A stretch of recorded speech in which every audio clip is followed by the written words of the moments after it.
GQ, Big Gerald behind the house bar. I thought I was jumping out of bed, Das. It's the man next to you. Have a look. Hello. It's funny, Das, how sleep has become so complicated and so technical. And one hint I give people is to try and set a sleep time. Set a time for bed and stick to it no matter what. So if you've got visitors, and I have been known to do this, go and get into your pyjamas, come back and say, good night.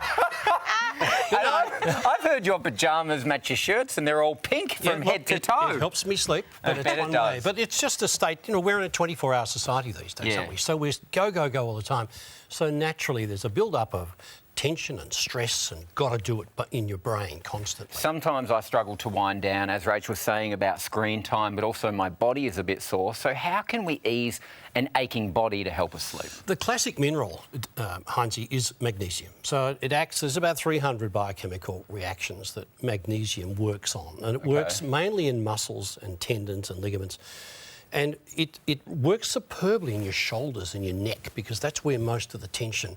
You go and have a massage and the masseur will say, oh, gee, you've got lots of tension in your shoulders. You're very stiff. So magnesium, if you think pain, tension, stress, cramps, then magnesium is the ideal thing. We were talking about magnesium a few weeks ago and I got the chance to say that dark chocolate is a fantastic source of magnesium.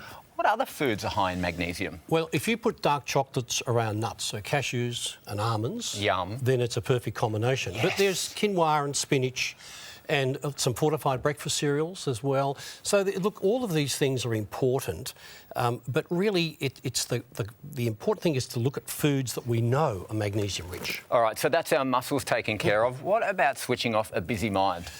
Herbs are ideal, and we're surrounded by gentle herbs. And there are three that are magnificent. The Rolls Royce is passionflower. With a name like passionflower, you've got to think, slow down, relax, get into the sleep mode with a fixed time for bed because it relieves tension, stops that busy mind. And there are people who get anxious, worrying about whether they'll get to sleep or not. Wow. So they're going to bed stressed. And it perpetuates it. Totally. Okay. And the second one is hops. Hang on, hops.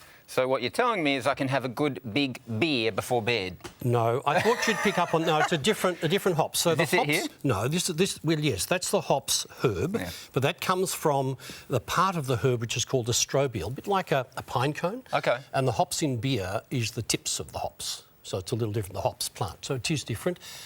A beer before bed, not a good idea. It's a diuretic, obviously.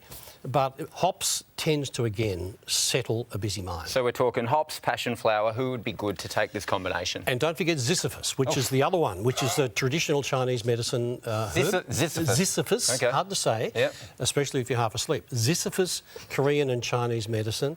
And but that's the... So who can take it? A person who just is anxious about sleeping, a person who is behind a steering wheel all day or at a computer keyboard all day where you're bending over, that person who is wired for everything when they should be becoming unwired in the busyness of the day. You are a good man. Thank you, Gerald. The A to Z of Vitamins is brought to you by Go Healthy, New Zealand's #1 premium supplement brand, now available in Australia.